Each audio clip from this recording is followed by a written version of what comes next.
should match with the harbor tonight. All my time match plastic. They showed a miracle will work. Misfortune, sickness, grief. But I will get you with that sword. I shall not need that. Nor to my feet will I go down. The one who will be Lord.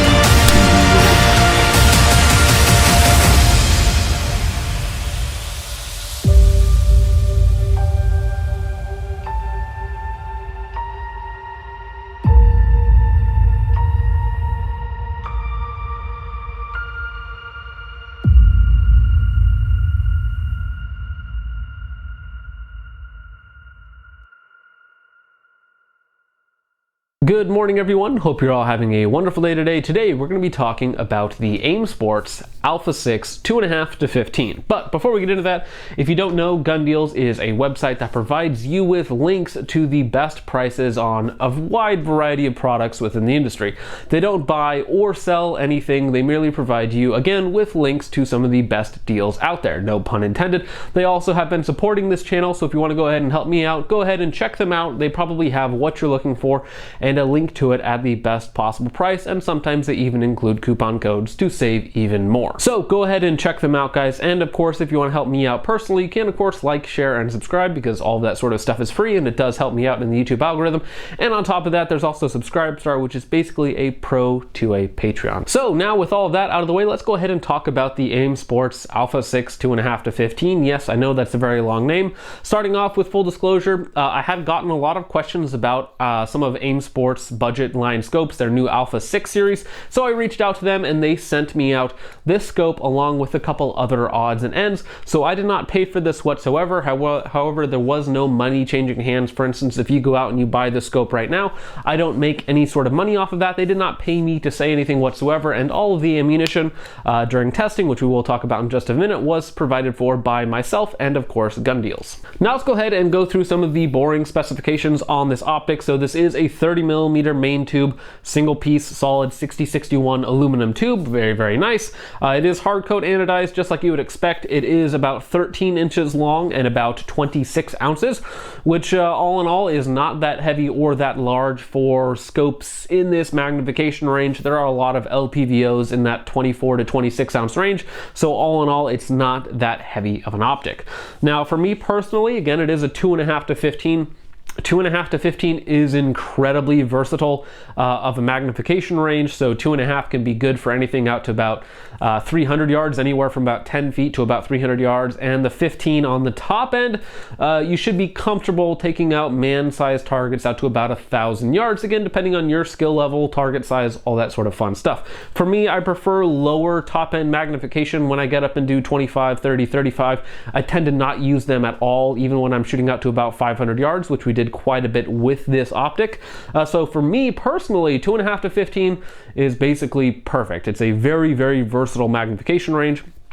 Though I should mention that the Alpha 6 series of scopes, they have 3 different models. So they have their LPVO, which is a 1 to 6. They have their 2.5 to 15, which is this model. And they have their top end, their 4.5 to 27. Now, 4.5 to 27, if you shoot longer range more frequently, is probably going to be a little bit more up your alley versus the 2.5 to 15. Now, another thing that I really like about the 2.5 to the 15 is that it has a focus adjustment, because we do have a side parallax adjustment, which isn't a focus ring, it's for parallax. It's for taking out the error within the scope at a given distance. Goes all the way down to 10 yards. So there are certain applications where that could be very cool. For instance, if you're doing some sort of like precision 22 match and you have some very tiny targets that are very close and you want to make sure that you're at the correct parallax for taking out like a dime at 10 yards or something like that, you can absolutely do that with this scope. Now, something else that I should mention on this optic is that this is a mil-based optic, so the reticle and the turrets are both in mil radians, which for me is perfectly fine. Mils and MOA are perfectly interchangeable for me. I don't have any problem with either, so I don't have any sort of preference or bias there. Whatever the scope is in, as long as I know my holds in MOA or mils, I can get on target just fine.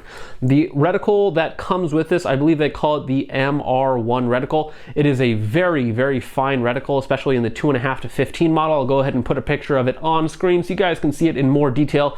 It is basically a mill ladder with some holds, all kind of like a Christmas tree reticle, however not completely filled in. So you have your 1, 2, 3, 4, 5 mil dots on your wind holds, however it's just not completely filled in, so it does give you some better information for holding over with wind. I live in Western Washington where it's not all that windy, so for me it's not a big deal. Some people prefer the full Christmas tree, you know, with every single dot filled in.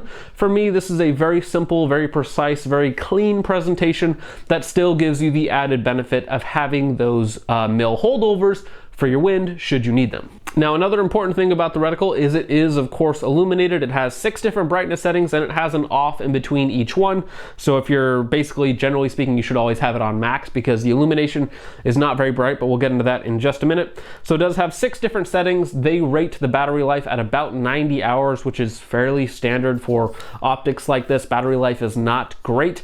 However, you won't really be using the illumination within the day because it basically 100% washes out in broad daylight. You can see it a little bit in dusk and that sort of thing, but once it gets into low light where you actually need the illumination will be there. And if you're doing low light shooting, you know, just before it gets dark, that sort of thing, the illumination is enough to get you by in those sort of circumstances. However, if you're looking for a red hot daylight bright reticle, this is not going to be it whatsoever. Now the turrets, if I haven't mentioned it already, they are lockable, so they push up to unlock, push down to lock, and then they're locked in place and they won't rotate whatsoever. They have a very tight lockup, which is nice. When you lift them up, you simply turn your desired direction. They are in 0.1 mil increments, so 0.1 mil is about 0.3 MOA or so. So if you want to do the math conversion there. But the clicks are audible and tactile, however, they're very mushy, I would say. You can hear them, you can feel them, but they're very soft. They kind of roll into one another. I have seen a lot of better clicks on other optics within this price range. Speaking of price, the MSRP on these optics is around $350. However, the street price is around $250. Now, these are second focal plane optics, and for some people I know that's kind of a turnoff. For me personally, I really like second focal plane optics, but that kind of does it for the basic specs on the optic. If I haven't mentioned already, it's 2.5 by 15, and the objective diameter up here is 50 millimeters. So of course, one of the most important things on any quote-unquote high magnification optic is going to be the glass. And now the glass on this particular optic is Chinese glass. You're not going to get away from that in this price point. However, the combination of 2.5 on the low end, 50 millimeter objective up front means that you actually get pretty decent light transmission. For instance, I'm in this room right here. It looks really bright on camera, but it's not quite so bright in real life. And you actually get pretty decent light transmission even in suboptimal conditions. So low light conditions, which I've done a lot of shooting in Western Washington, in low light, in broad daylight, the light transmission on it is very good. Now, does that mean that this optic is going to perform the same as more expensive optics that are 2, 3, 4, and 5 times as much? Well, absolutely not. But for the given price point, the glass is quite good given its competition in the same area. Now, a lot of problems that these sorts of more budget scopes have, even in double and triple as much money as these, is when you crank up the magnification to max, generally there is some optical degradation at the max magnification, and that is absolutely true here as well. At 2.5, it looks very good, very crisp, very clear, and the higher you go in the magnification range, especially noticeable beyond like 12 to 13, it starts getting a little bit more milky, a little bit less crisp, all of that sort of stuff. On top of that, something that you will notice quite a bit in budget optics is chromatic aberration, which basically means the colors start to shift, especially in very bright scenarios. So for instance, if you look at this reflection on these leaves in broad daylight, you'll see that there starts to be a lot of weird colors looking in there. It's definitely more noticeable in real life when you're actually behind the glass, not looking at it through a camera lens, then edited, then uploaded to YouTube, all that sort of fun stuff. So the glass is better than you might expect, but certainly not perfect. Now, if we're going to go ahead and talk about eye relief and eye box, the eye relief on this scope is actually quite good. It's 3.5 to 4 inches, which is very good for these more, mid-range magnification scopes. Generally speaking, you're looking at a little bit shorter of an eye relief than that, but you have a good range, especially on low magnification. Of course, when you crank it up to its max magnification, your eye box and eye relief gets a little bit tighter, but you still have, again, a fairly decent eye relief. relief. So that is something that I really like. I really don't like budget scopes that have a really tight eye relief, so I have to get my eye right next to it, especially when they're more of a high magnification scope that I might be putting on more powerful rifles. So speaking of rifles, I've had this scope for 3 to 4 months now, and I've done a lot of testing on it with different guns. The first gun that I had it on is this. This is a Franchi Momentum Elite in 6.5 Creedmoor. This is an excellent, not quite budget, but more value bolt action rifle in 6.5 Creedmoor, very accurate. I did a lot of shooting out to 530 yards with the Alpha 6, 2.5 to 15.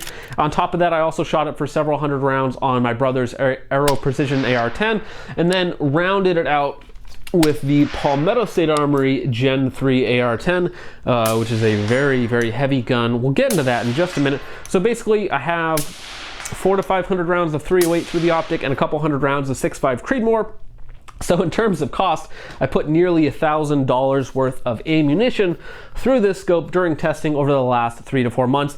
And as you can see from the varied shooting that I did, from more close range as close as like 50 to 100 yards, mostly mid-range shooting out to 200 to 400 yards, and then some long range out to about 530 yards, it performed very, very well in all normal shooting conditions, even shooting from different positions, braced, standing, prone, all sorts of different positions.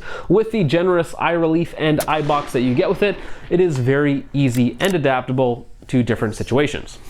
Now, as all of you should know, basically all the optics that I test get a double drop test, and as you can tell, this optic is not on a rifle. And the reason for that is when I did the double drop test, I did it on this Palmetto State Armory Gen 3 AR-10. Now, there's going to be some caveats to this, and I really don't blame the optic for it, but the optic did break in a way. So this is a 10-pound rifle naked without the optic mount, lights, muzzle device, all that sort of stuff. So when I did the double drop test on the Alpha 6, I did it in the worn Ramp 30 mount, which has, of course, an offset red dot, hence the name Ramp 30. So it did break on me somewhat. It's going to be really difficult to tell on camera, but this front bell housing portion is actually bent down somewhat. So basically what happened after the double drop test, it became, the zero had shifted to a point where I could not zero the gun at about 50 yards. It was shooting at about 2-3 feet high, and that was as I was bottomed out on my adjustments with my turrets. So after the double drop test, the front bell housing area dipped down just a tiny bit. You can actually see it has a small flat area on the bottom from where it impacted the rail of the gun itself, and then another flat area on the side for, of course, the side drop test. Now, everything still works perfectly fine on it. The adjustment's fine, the diopter's fine, your parallax is good, illumination is fine, the turrets are fine. However, the way that it broke and just shifting the glass downwards at an angle like this made it to where it's no longer zeroable, so it is broken basically beyond repair. Now, sure, theoretically I could probably bend it back into shape, but that's I'm not going to do that. Now, I don't really hold it against the optic because it's kind of a doofus thing to do on my part. This gun is extremely heavy. This is probably one of the heaviest drop tests that I've ever done on a gun like this, and I probably won't be using this optic or this gun to be doing drop tests in the future just because of that. It's really not fair to compare that drop test to like my normal AR-15 drop tests where I'm dropping scopes on like a 6 or a 7 pound gun versus a 14, 15 pound gun. So not really a apples to apples comparison there. And on top of that, of course, precision scopes, or more long range scopes, larger scopes, the more material you add in here, the more fragile glass you put in here, the less durable they become. The reason that LPVOs can be quite tanky is they're fairly compact compared to their long range counterparts. So again, I really don't hold it against the optic all that much. In all the time that I had it shooting it out to long range, I had zero issues with it whatsoever. It never shifted zero on me during normal recoil with 6.5 Creedmoor and 308, both suppressed and unsuppressed, with muzzle brakes, without muzzle brakes. Never had an issue with the scope in any sort of normal circumstances. However, dropping it off of a 15 pound gun twice, it's probably going to break in some way. So In terms of value, I still think that this is a very high value scope. It can be really good for certain applications like 22, if you're trying to do like more of a precision 22 and you want to keep in like production class for like NRL 22. I think that this can be a good option for that, as it does have a very close parallax of 10 yards. So it can be flexible into a lot of different things. I think it's perfect for hunting. I think it's perfect for long range type stuff. If you just want a long range target scope on your budget, you know, bolt action rifle, your Savage Axis, or whatever else that you have, and you don't want to spend, you know, double to triple as much on the scope as you did on the gun. I think this is an optic that can get you out to, you know, honestly, probably 1,000 yards if you really wanted to without much issue. The glass is good enough. It is competitive in its price point. No, it's not top tier in terms of features or performance, but again, it is still a very high value option. The only feature that the 2.5 to 15 is really missing, in my opinion, is first focal plane. If it was first focal plane, you could get a lot more use out of the entire magnification range rather than just the low end up close and the maximum magnification at your longer range, so that of course your holds match up. If it was first focal plane, I think that would add just a little bit more versatility to it. I know that it would also add some complexity and some additional cost as well when you have to design a new reticle and all that sort of fun stuff, so that it actually functions well on your low magnification and your high magnification. But I think if it was first focal plane, I think it would be in a even higher tier in terms of value. So that's about it for the video, guys. Thank you so much for watching. Let me know what you guys think of the Alpha 6 series from AIM Sports, the 1 to 6, 2.5 to 15, and the 4.5 to 27. Go ahead and let me know if there's any other budget scopes that I should be checking out, and I will see if I can get a hold from them. But once again, that's about it for the video, guys. Thank you guys again for watching, and I will see you guys in the next one. Peace off.